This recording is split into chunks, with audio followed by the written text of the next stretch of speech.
on up here, I-225. A special guest today, I-225. Have a seat. Here you go. How's it going? Oh, it's going good. That's perfect. Perfect. You Good. sound breathy. A little breathy. Yeah. What flavor are we smoking, I-225?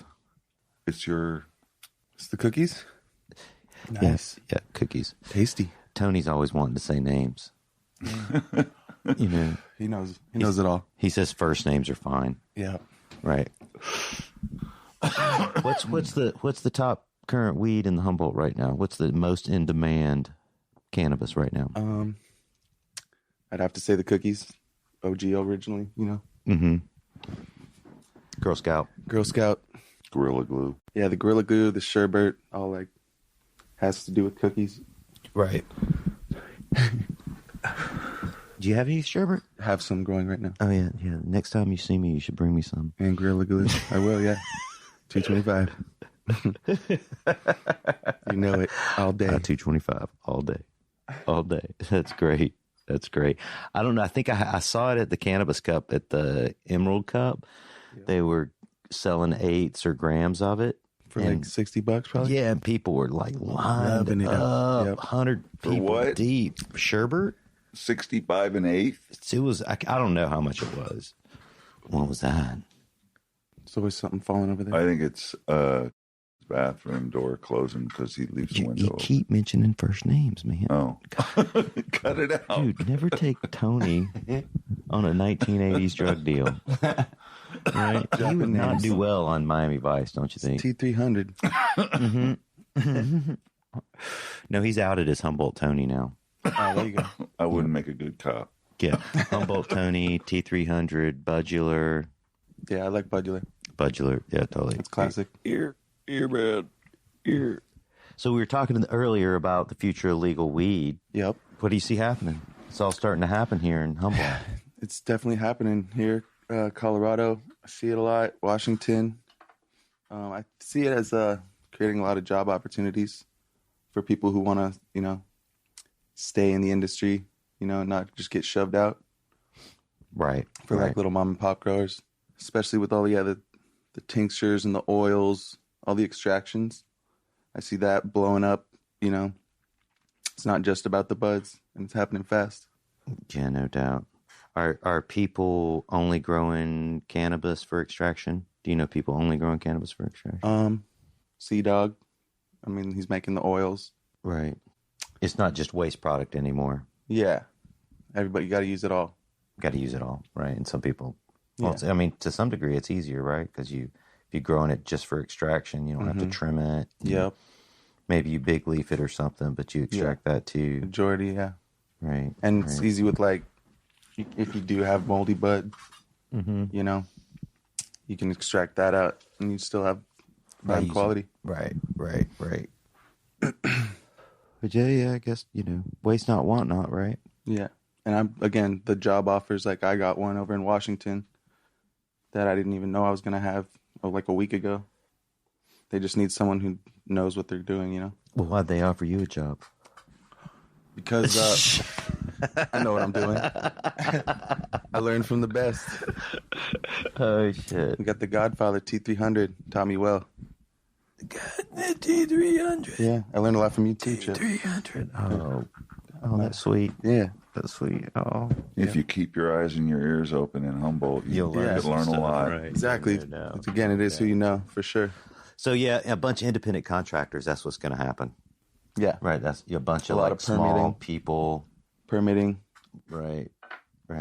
all in the books. Yeah, they just permitted a 7-acre facility here. We were talking Yep. about that earlier. Yep. Right. I think it's crazy, but 7 acres. yeah, it's a lot of work. Oh, yeah. Again, he's going to need Oh, help, yeah. so. Yeah, again, how many people you think something like that's going to employ? Oh, God. Trimmers and everything. It's Somewhere in gonna the employ hundreds. Quite a few people. Yeah. Somewhere in the hundreds. Maybe 100. No. No? Who knows, Fif- man? Well, People- they have to rotate it. You wouldn't have everything, all 7 but acres there's coming out at once. There's like 50. I bet you could average 10 people an acre, all included. Yeah. Crews that go in and go to work. Well, there's yeah. like 50 people working at the warehouse that Dave's at. They're going to be. Oh, really? Yeah. 50? This is their And that's Hey. what, 400 lights? There's this great operation I've seen in. I think it is something. It Like was it's between like 300 and $400. 400. Yeah. There's this great operation in Colorado, Terrapin Station, Terrapin. I think Terrapin. That's how I know them. Fancy name. They've got 200 lights, and they got 2 people that run it, right? And 2 guys do it all. And you think about it, it's like, that's 2 hardworking guys that know what they're doing, other than like trimming, harvesting. Right. 2 guys transplanting. doing 200 lights? 2 guys do 200 lights. Trimming and everything? No, other than trimming. Oh. Right. Probably all automated hydro, though, no? No, it's all hand watered. They just put a drip system in. They Okay. just put a drip system in. Right. But you think about it, it's like break it down into cycles. I can't remember what their rooms were. They had like 4 or 5 rooms. So they got 50 light rooms. And that's including all right? the mother work. And it's like, yeah, and they got 2 guys doing 50 lights, harvesting 50 lights or planting 50 lights. That's not like... But do they have people making them cuts? Or... I think they have that supplied to them. Okay, yeah. Right. I was going to say, that's a lot of work on the side. Yeah. On top of 200 lights. But having the drip system is going to be nice for them. Cut some hours out of there. Oh, it went out. It's a management system, you know? Yeah, no doubt. It is a management system. I mean, but when you think about it, it's like most people... Teamwork. Oh, you're right here. Good job. I mean, Berry thorns. I'd call it 20 minutes a day on 20 lights for most part of the grow. Right. I mean, you could stack that up however you wanted, probably, an hour twice a week or, but 20 minutes a day is 140 minutes in a week. It's a little over 2 hours. Yeah. Right. But I mean, once it's like flowering and you got it staked up and you put everything together, You got to do a lot of inspecting. Yeah. Totally. That's a lot of inspecting, for sure. Keep your eye on the ball. Well, you got the right system, especially if it's hand watered. I mean, not hand watered, automated. You got the right system. Yeah, if it's watering and you're just walking around looking for PM and mites or whatever. It's like the first 3 weeks are tough, and then, And then that's it. Yeah. Right? Especially if it's automated drip system. And if you know your strain, especially if it's a monocrop, Dial it then in. Like go in the first day of flower, net everything up or stake everything up the first day of flower. And if you're on it, you can actually bottom that day too. But you got to like know your shit and know like Takes a while the to get there. strain. Right. Sulfur, spray. And do all your spraying and maintenance. And then after that, like there's nothing left to do, if you bottomed it right, you don't have to do much work week 2 or 3. Right. If you didn't bottom it right, you got to work then. You got some work to do. Right. If you didn't stake it up right, then like it becomes a pain in the ass. Yeah, it could lead to problems down the line. Right. And, if you did all your prep work for, your integrated pest management, made sure you didn't start with pests and you got proper room environment. Totally. And it's simple. Dial it in. Right. Temperature, all that. Yep. And it just gets better every time. Yeah, because then you done actually right. get to grow the plants and watch the plants grow and say, hey, man, when I went that extra day without watering them, they really took off. Right. Right. Or, hey, when I watered them a day earlier, they totally took all of it off, whatever it was. It's always something sometimes, I feel like, but what are you going to do? Oh, man, just enjoy yourself. Yep, that's Go for with sure. the What's flow, Steve man. Geeter say? What's his thing? It's Steve Geeter. Steve Geeter, North Coast Horticultural Supply. Have fun in the garden. Oh, yeah. That's their slogan, right? That's what the guy said. Have fun in the garden. That's what he said to me when I was like, I just left there this morning, and the cash register dude was like, I was like, all right, thanks, man. He's like, have fun. Have fun I in was the like, garden. all right, hey, that's pretty cool. Yeah, have fun in the garden. Have fun in the garden. Yeah, you were at the McKinleyville shop? Yeah. Yeah. They can't believe they don't open earlier than 10, especially this time of year. The hell's up with that? Bunch of sleepyheads over here. Right. It is It's Sunday. always been like that. Oh, I guess People are starting to age and mature That's right. and get up earlier, I've noticed, and not be such vampires. Yeah, As- my shops, they open at 9, that's good. 9's so it's reasonable. healthier. right. My employees are there at 9, actually. The door says 10, but we accept early customers, I believe. Nice. Probably shouldn't have said that on air. Right. Yeah, I guess now everybody's there at 8. So. Totally. I get up at sunrise, so I'm all hopped up and ready to go. I had a couple cups of coffee by then, so I'm good. I think that was the most cannabis I've ever seen you consume in one sitting. I don't know about that. Lately. That's because it's the good stuff. This is good stuff. Yeah, no doubt. The better it is. Yeah. What are you growing this cycle? 225? Got the Gorilla Glue. Gorilla Glue 4. Cookies. Sherbet. And then some cookies, and then all the flavors of OG you can. Triangle for sure. Fire. The pure. Fire. Yeah, this really OGE headband kind of. It's definitely OG Loompas? dominant. Yeah, Lupa's headband. Yeah. that's my favorite. Yeah. My That's favorite. as far as OGs go. We got a couple in there for you. So Tony does smoke OG. Sometimes, yeah. Thank you. Yeah. It's more of a mentality. We should explain Tony don't smoke OG. Right. It really is more of a mentality that there's more weed out there than just OG, right? Right. Sometimes it just, you get the impression that all anybody grows is OG. But there's here in Humboldt, there are Northern these, California, especially in Humboldt.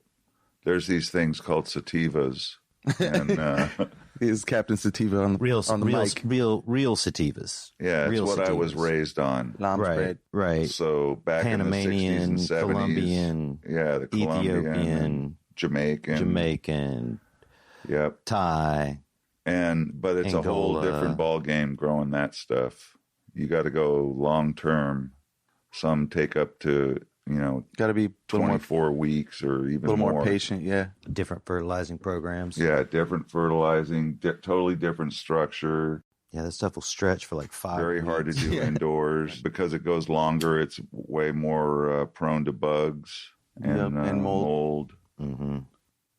They're actually PM? most strains are resistant to the PM. mold, Yeah. but they're just out there for so Buds long. don't get big enough for that botrytis. Yeah, right. And they're kind of loose. Yeah. But yeah, it's like a force in there when they're done. Yeah, it can get messy. It's just much more challenging to come across with a really good crop than with a fast flowering indica or a cross like OG. Right. I love OGs. There's nothing wrong with OG. There's so many different flavors too. And I've grown a lot of different ones. Also depends on the high you want. Like if it's the daytime, you're out to go work in the garden, I'd G4 suggest. Yep. Yeah, The sativas for sure. it's like this cookie. It's almost like you put got any? hash or What you something got? in it. What you got? And if you're got some? smoking cookie Bust in the them out, Dad. morning, it might ruin your day and Stop keep talking. you Look how he just keeps talking. He likes glued it. to your seat. Bust them out. What you got? What do I got? What? Sativa. I know you got some Angola, Thai, Colombian, Oh. someplace over here. I got some Panama. Panama. Some good Panama. Bust it The out. seeds are from Cannabiogen, a really good seed company from a friend of mine in Spain. It's not as long of a grower as some sativas are. It'll flower in, you could let it go up to, 20 weeks flowering, but I usually take it at about 14, 15. Some really good sativa, very potent in an upful kind of a way. Very much, and I got some lamb's bread too, the real Jamaican lamb's bread. That went for Where'd like that come from? 26 weeks. 26. Wow. Where'd that come from? Take some home. It's actually a group of Rastas that are keeping it real in what island? Not Reunion, Martinique. French Rastas kept it. It came from seeds from Bushman at a reggae show, and Bushman. it's the true lamb's bread from Rastas in Jamaica. No, wow. You were trying to get that one for a while, weren't you? Once you heard it was out there still. Yeah, it's from friends in France and Spain. Wow. Connections. So you think that's Indian, African? I think it's Indian descent, but it's been grown in Jamaica for a long So time. you might as well be Jamaican. So in the Caribbean. But originally, I think the original lamb's bread came over with Indian sugarcane farm workers and that were brought over after slavery. And East Africans. Right. Right. And there was Africans for sure from slavery days. They were all Indian descent too, the East African people. Oh, right. Okay. So there was a lot of people brought to Jamaica to work on the sugarcane plantations. And a lot of them were from India. And they brought over seeds from India that they used medicinally and spiritually. For everything. Right. It's Food, part of their fun, part of their medicine. life. And that got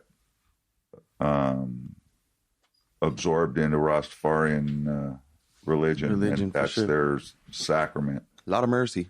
A lot of mercy. So yeah, that's really 24 really weeks. different. Wow, it's not even Not all of economically grow and sell something like that. You have to grow it for yourself. And I think really to do it justice, you have to do it outdoors in the tropics with that really radiant sunshine they get. Jamaica. Someplace like Jamaica. Greenhouse. In a greenhouse, I think you could do a heck of a job with it here. The only thing is, keeping it warm enough till you harvest it, or doing a light dap maybe with it. I've always wanted to do a light dap. I did a thing where I grew it for I flowered it for 12 weeks indoors, and then I put it out in a greenhouse for the fall, the complete fall till like November. Mm-hmm. And so it flowered for another 12 weeks outdoor. Oh, right. And it flowered and reflowered. Totally. So it made huge clusters of flowers that were super sticky and really good smoke. It's one of my favorites. It's just a real challenge to grow because it's a real wild type plant. It grows huge. It has branches that go everywhere. And it pays off in the end. Patience. You get a lot, but it's super hard to trim. It's also better to turn into oils, tinctures. Right. I think it would be better in that. Way. Take the select buds for yourself. Right. Of course. Or get keef out of it, Oh yeah, or the hash out of it. Totally. But it's a challenge to grow compared to growing an 8-week flowering indica. That's an easy one. It hardly has any time to do anything in 8 weeks. Yeah. Right. Compared to 16 or 24. Yeah, a lot can happen in that long time period. Yeah, right. Absolutely. But those longer strains, they tend well to like hydroponic systems, automated systems, and like full organic systems. Right. Right. Something where there's a lot of nutrient over a long time, or you can consistently supply nutrient. Right, automated. Yeah, they don't take a lot of nutrients. No one has a nutrient profile for strictly 16 plus week flowering plants. Right. I did top dressings, very light top dressings.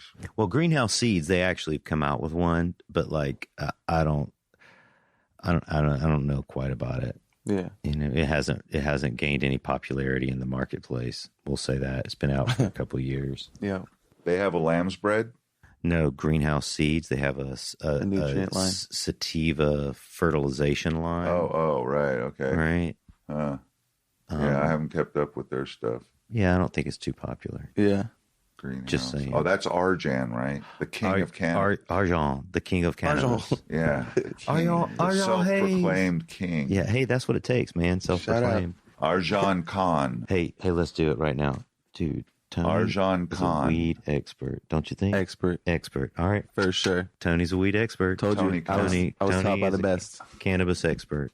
Yep. Right here, Tony. Humboldt Tony. T300. Godfather. Bud I am dealer. the king of cannabis. He just keeps it on the have to down say low. it with more conviction. Tony Khan. Tony Khan. Tony Khan, yeah. Specialist. I am. Yeah, no, I've been fortunate to be able to experience a lot of different herb in a lot of different places And with a lot of different cool people. And yeah, again, it's not only herb. He has 10 green thumbs, cycads, bromeliads, And I like orchids, plants palm in general. trees. not just herb. In climates that you wouldn't think that they can grow. Again, 10 green thumbs. There's only 2 in, but they're big. They're super girthy. They're super big. Girth, for sure. Girth is for sure. Tony don't smoke OG. Tony don't smoke OG. Tony don't smoke OG.